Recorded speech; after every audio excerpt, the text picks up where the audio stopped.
હાલો, કેમ છો બધા? મજામાં? બધાને મારા જય શ્રી કૃષ્ણ.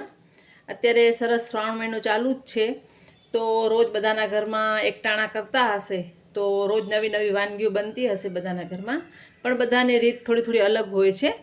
તો આજે આપણે ફરાળી કટલેસ લઈ આવ્યા છીએ. આજે આપણે સાદી સિમ્પલ રેસીપી એવી કે ફરાળી કટલેસ. હવે કટલેસ છે એ બધાને ભાવતી હોય છે, તો આપણે કટલેસ બનાવતા જ હોઈએ છીએ, પણ આજે આપણે ફરાળી કટલેસ બનાવશું. તો તેના માટે મેં બાફેલા બટાકા લીધા છે. આ તપકીરનો લોટ છે, ઘણા લોકો એને આરા લોટ પણ કહે છે. મરચું છે, હળદર છે, ગરમ મસાલો, ટોપરાનું ખમણ, સુગર છે, સિંગદાણા છે, મીઠું, કોથમરી, લીલા મરચાં અને લીંબુ. ઓછી સામગ્રીમાં ટેસ્ટી રેસીપી બનાવશું આજે આપણે. તો પહેલાં આપણે જે બટાકાને બાફીને રાખ્યા છે એ રીત મેં તમને પહેલાં કીધેલી જ છે કે બટાકાને કેવી રીતે બાફવા. મીઠું નાખી, પાણી નાખી અને બાફી અને એને ઠંડા કરીને પછી જ લેવાના હોય છે, અને અથવા વરાળથી પણ તમે બાફી શકો છો. ને ફરાળી રેસીપીની વાત કરીએ તો આપણે ઘણા બધા વિડીયો એવા આગળ અપલોડ કરેલા છે. ફરાળી ઢોસા છે, ઇડલી છે, ઉત્તપમ છે, એ પણ રેસીપી તમે ચોક્કસ ટ્રાય કરજો. બધી રેસીપી સરસ બને છે. તો પહેલાં આપણે બટાકાને મેશ કરી લઈએ. કટલેસ હોય તો તલને કેમ ભૂલાય, એટલે હું તલ લેતા ભૂલી ગઈ હતી, એટલે મેં તલ લઈ લીધા છે. અને આ કટલેસનો એવો બીબો બજારમાં મળે જ છે, અને બહુ સસ્તું જ મળે છે, એવું મોંઘું નથી મળતું. તો આ મેં એનો બીબો લીધું છે. હવે આપણે આગળની પ્રોસેસ કરશું. હવે આપણે એમાં ટેસ્ટ પ્રમાણે મીઠું નાખી દઈએ. એવું નથી કે તમે ઉપવાસ રહ્યા હો તો જ આ તમે બનાવી શકો. તમે ગમે ત્યારે ઈચ્છા થાય ત્યારે આ રેસીપી બનાવીને સર્વ કરી શકો છો. હળદર લીધી છે, થોડુંક ગરમ મસાલો છે, ટોપરાનું ખમણ છે, થોડીક સુગર છે, થોડાક તલ છે, થોડુંક સિંગદાણાનો ભૂકો, લીલા મરચાં છે, કોથમરી છે. બધું મિક્સ કરીને ફટાફટ બની જાય છે, કોઈ આ મજાચી મહેનત નથી. અને ટેસ્ટ પ્રમાણે મીઠું છે. હવે લીંબુનો રસ લીધું છે. હવે એકવાર બધું મિક્સ કરી લઈએ, અને તેલ ગરમ કરવા મેં મૂકી દીધું છે. હવે આમાં આપણે તપકીરનો લોટ જે આવે છે એ જરૂર પ્રમાણે લેશું. તો હવે બધું સરસ હાથેથી મિક્સ કરી લઈએ. તમે બટાકાને પહેલાંથી બાફીને રાખો છો ને, તો એનામાં ભેજનું પ્રમાણ ઓછું થઈ જાય છે. એટલે બટાકાની રીત મેં તમને બતાવી છે એ રીતે જ બટાકા તમે બાફશો ને, તો તમને કોર્નફ્લોર અથવા સાદી કટલેસ બનાવતા હો તો એમાં આપણે ટોસ્ટ છે, કોર્નફ્લોર નાખતા હોઈએ છીએ. આમાં આપણે તપકીર નાખ્યું છે, તો એનું પ્રમાણ તમને ઓછું લેવું પડે. અને પાણીનું પ્રમાણ ઘણું હોય તો આપણે વધારે પાણી લેવું પડે છે. હવે મેં અહીંયા કને ચોપિંગ બોર્ડ લીધું છે, જરાક એને તેલવાળું કરી અને આ કટલેસનો બીબો છે એનામાં આપણે કટલેસ બનાવી લઈશું.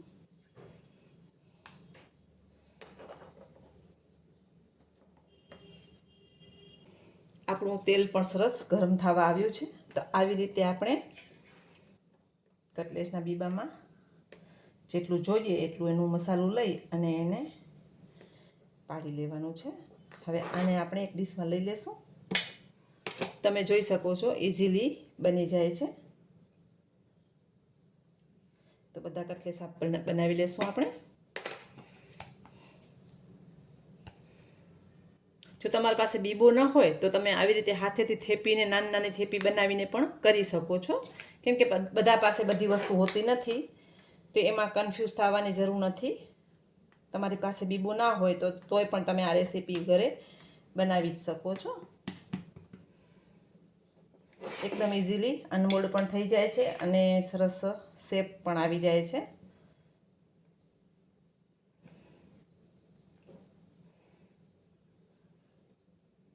તો આપણે બધા કટલેસ બનાવી લઈએ.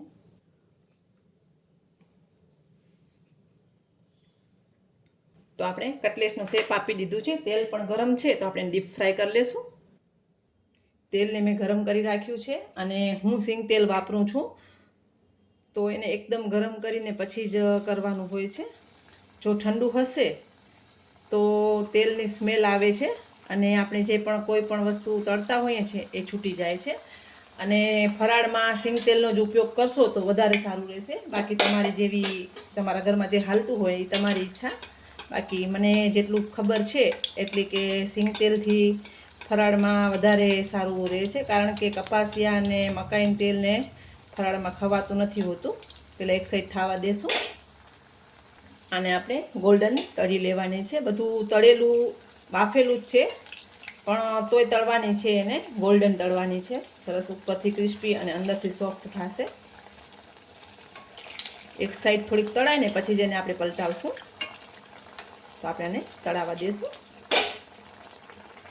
તમે જોઈ શકો છો કે આપણી કટલેસમાંથી કાંઈ પણ છૂટું નથી પડ્યું ને એકદમ સરસ શેપ આવ્યું છે ને ટેસ્ટી પણ એટલી છે અને સુગંધ પણ સરસ આવી રહી છે. સાદી કટલેસની આપણે રેસીપી આગળ વિડીયો અપલોડ કરેલું જ છે, તમને જોવી હોય તો એ જોઈ શકો છો. તો આને આપણે ગોલ્ડન તળી લઈશું. તો આપણી કટલેસ તળાઈ ગઈ છે, આપણે લઈ લઈશું. મેં તમને પહેલાં પણ કીધું છે કે જ્યારે પણ કોઈ પણ રેસીપી આપણે તળતા હોય ને ત્યારે ગેસને ચાલુ જ રાખવાનું, નકર એમાં તેલ ભરાઈ જશે. એકદમ સરસ ક્રિસ્પી અને સરસ કટલેસ તૈયાર છે. સર્વ કરી લેશું. તો આપણે સરસ મજાની કટલેસ થઈ ગઈ છે, તો આપણે એને સર્વ કરી લઈએ.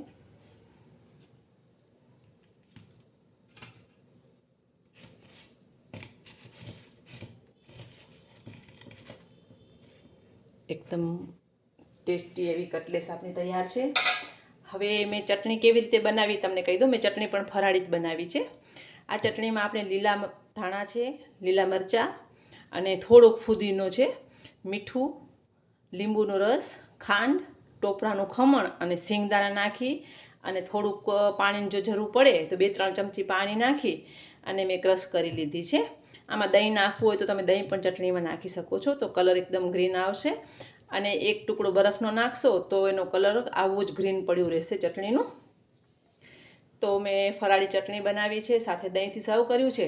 હવે દહીં સર્વ કર્યું છે તો આપણે જે કટલેસ બનાવી છે ને એમાંથી તમે ચાટ પણ બનાવી શકો છો. તો ચાટ બનાવવાની રીત પણ હું તમને કહી દઉં કે આપણે પહેલાં વિડીયો અપલોડ કરેલું છે ખજૂર આંબલીની ચટણીનું. તો કટલેસને તળી, ગ્રીન ચટણી છે, ખજૂર આંબલીની ચટણી છે અને દહીં નાખી અને ચાટ બનાવી શકો છો.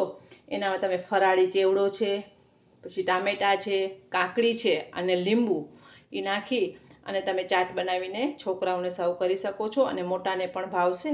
તો આ રેસીપી ચોક્કસ તમારા ઘરે બનાવજો, બધાને ભાવશે અને એન્જોય કરજો. શ્રાવણ મહિનો હોય કે ગમે એ તહેવાર હોય, પણ રેસીપી સરસ હોય તો બધાને મજા આવી જાય છે. તો બધાને મારા જય માતાજી.